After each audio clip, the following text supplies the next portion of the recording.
Okay, this is Dan Cohen, former world champion and world record holder for the 6x6, 7x7. I'm going to show you kind of all there is to know about these two puzzles.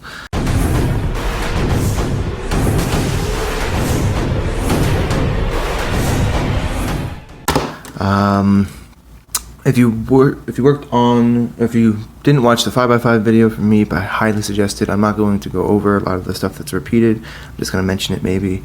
The puzzles are very similar between the two of them, between 5x5, 6x6, and 7x7. There's a couple of tips and tricks on the bigger cubes that I will be showing you, but for the most part, everything is the same.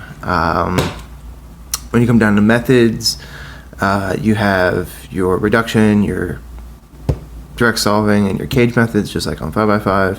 Most people use reduction or hybrid kind of reduction direct solving method.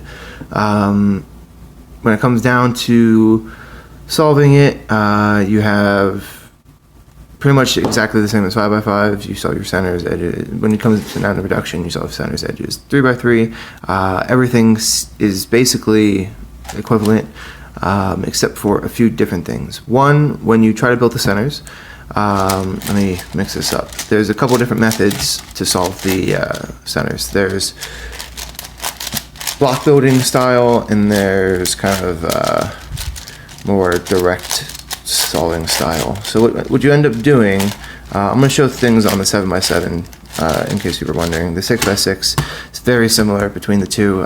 There's just the parodies that are found on 4x4 on the 6x6, but otherwise they're almost identical. So when it comes down to it, there's kind of two different main methods for going about solving the centers. I'll go over both of them. Just like on 5x5, you solve two opposite centers, so I'm going to start off doing the white center. Now in this method for solving, you solve 1x5 strips and then place them into the face.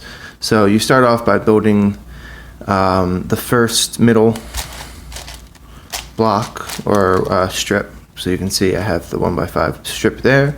Then I'm going to go ahead and build another 1x5 strip here. Put it into place. Put the second one there. Then you go ahead and just do that for the rest of the blocks. So well, there's another one. And there's another one. So you can see you're building these strips, and then eventually you end up building the entire center.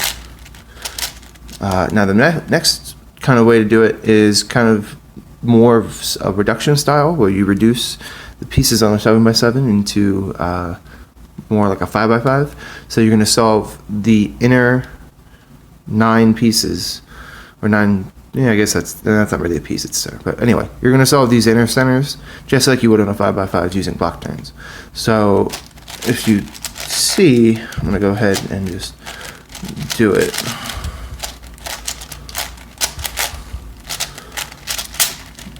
So now if you see, ignoring all the other pieces, you have this middle block solved.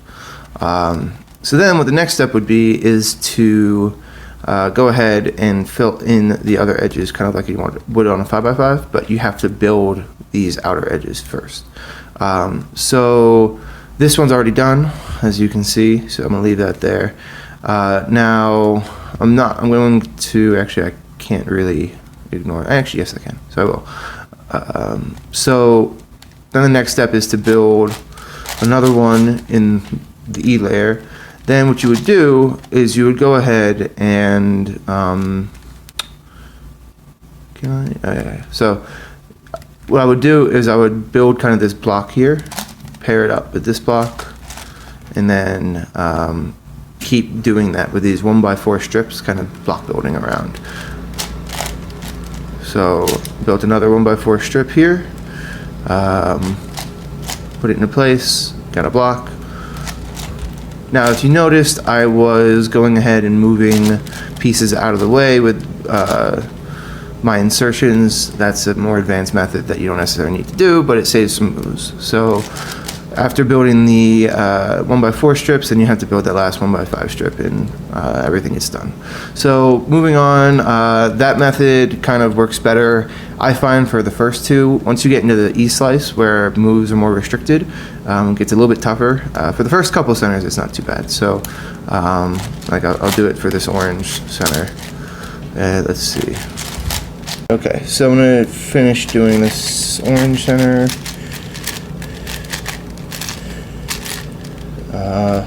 So you can see, or maybe you can't see, I built those blocks, did that, and then I moved on to the next center, which, let's see,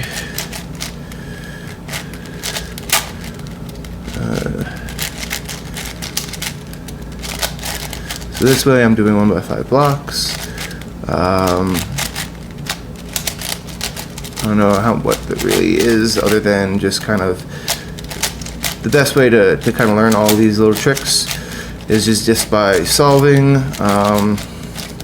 There's only so much kind of advice you can give. There's a lot of intuition, a lot of practice that goes into doing these efficiently.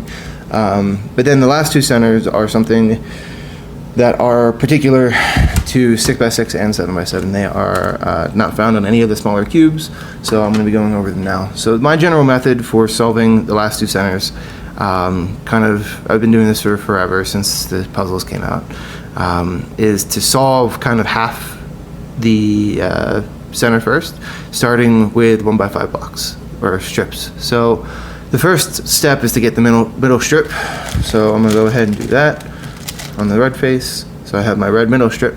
Then what I go ahead and do is build, actually this is going to be, I'm going to do something a little bit different, but typically what you would do is you would solve one strip here and one strip here to get half a face, and then you move on to the next step. But what I do is I see this really lucky block building. So on the last two centers, there's a lot of advanced kind of things that you can do. Here I'm going to solve two 1x5 strips at the same time, just because I happen to notice that you could do that. So you can see, solve those two, put them on the red face, put it on the left side because I'm right-handed, so I like working on the right, working with the right block.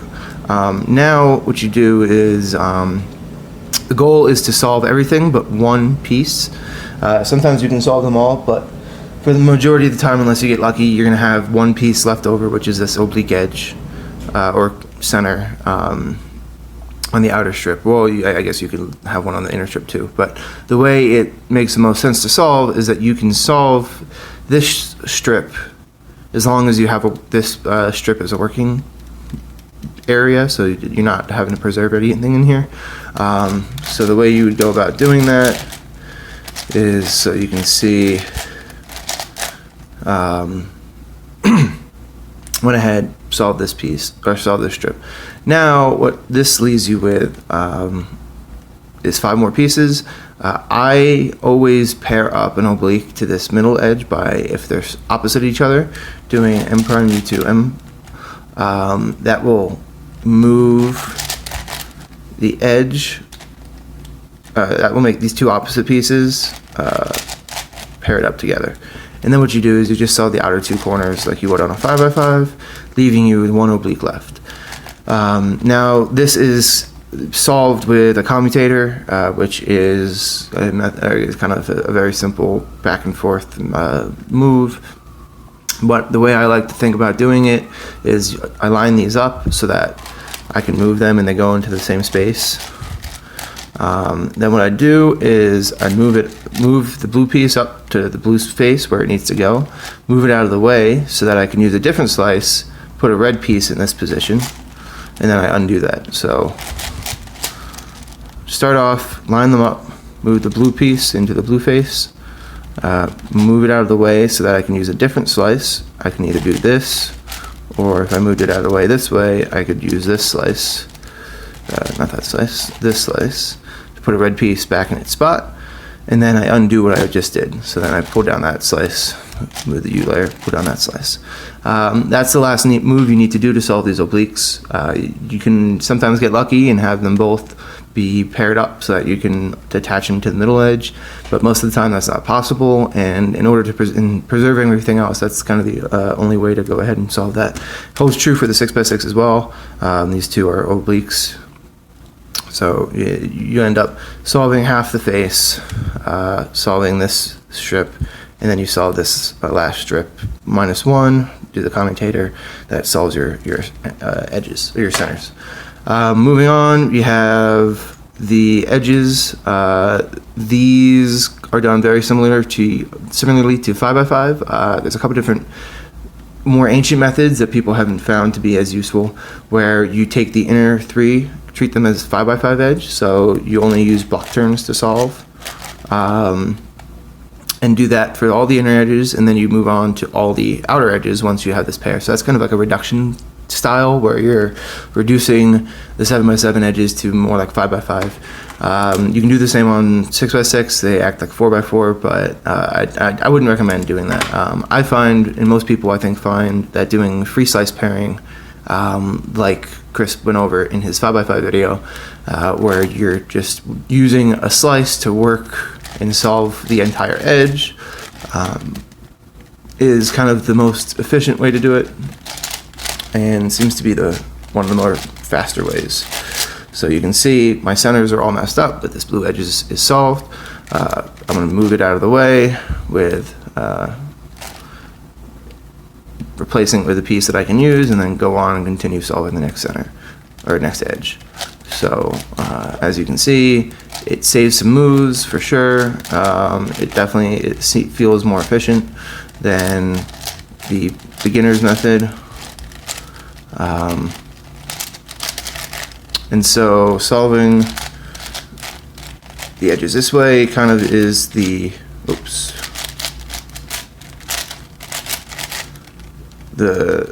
most standard method for solving. Now, getting to the last 4 edges, if I can do it quickly enough. Man, my table's a little shaky.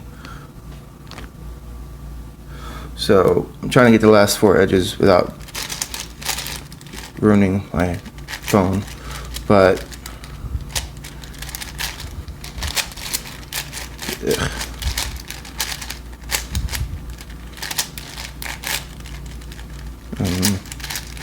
okay, so now that we're at the last 4 edges, so I did 8 edges, they're paired up in the 2 stored slices. There's a couple methods to doing this. Just like before, there's kind of the reduction method, where you go ahead and try to solve the inner edges, and then the outer edges, that seems to be a little bit less common. I sometimes still do it if things are pretty much solved, or kind of easy to solve. The other method would be to go ahead, try to solve one edge completely. So I just solved the red-blue edge, leaving me with 3 edges. Then you would go ahead, try to solve the last edge, leaving you with 2 edges. Then to the last 2.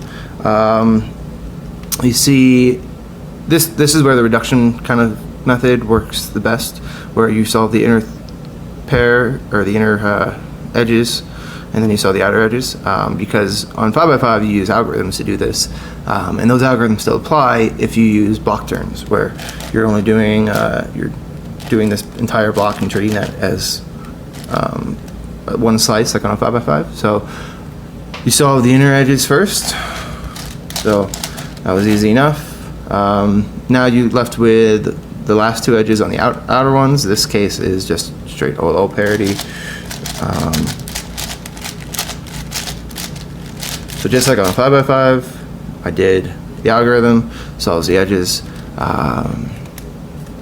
Yeah, so that's pretty much all there is to solving 5x5. Then you get to your 3x3 stage, or solving 7x7. You get to your 3x3 stage. Just like on 5x5, there's some algorithms that you could be using that are more big cube friendly, because switching between left and right moves I find tough, so using right front and up moves, just like Chris mentioned, is useful. Okay, so the next step is, I guess, practice, right? Trying to get faster. It's kind of tough because when you start off on 7x7 and 6x6, it takes you a little bit longer to solve. I remember my first solves when I first got them, even though I was pretty decent at 5x5, we're still pretty high up there in times. And so committing to an entire solve is kind of a challenge for some people, but I find that just doing entire solves is the best way to practice, and forcing yourself just to do the entire thing as much as you can. The reasoning behind that is because, yes, you can practice centers. That's pretty much the only thing that you can do in isolation. I guess you can practice 3x3 as well. But when it comes to edges, trying to scramble the cube in order to preserve centers seems to be way more complicated than it needs to be. So you might as well just scramble the whole thing, solve the centers, because you're going to need to do them anyway to get to practice edges. And as you're doing that, you might as well just go ahead and do a full solve. I find that going through and doing solves at full speed, and then if you see something that's kind of new in a new situation that you didn't kind of anticipate or ever notice before, if you kind of stop and give up on that time and kind of figure out what's going on and kind of work on it and see if you can understand what is happening at that case, seems to be the best method for kind of discovering new things and trying out different solutions and not kind of doing the same thing over and over and over again.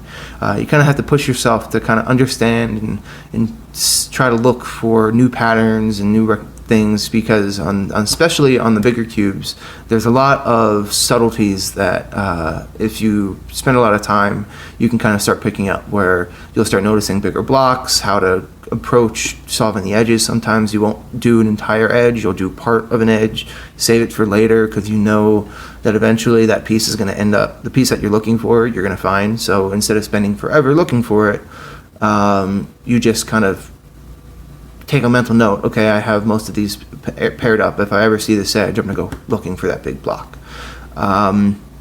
The differences between 6 and 7 are, like I said, minute. Pretty much everything applies. Some block building centers are a little bit more useful on 6x6, I find, just because there's less pieces involved. But yeah, so that's pretty much it. I kind of suggest doing full solves. Solving it is pretty much the same as 5x5 and 5x5 with a little bit extra tips and tricks. And yeah, it's really just comes down to putting in the effort and kind of grinding through lots and lots of solves. So hopefully this answers any questions you had on how to get faster on 6x6 and 7x7.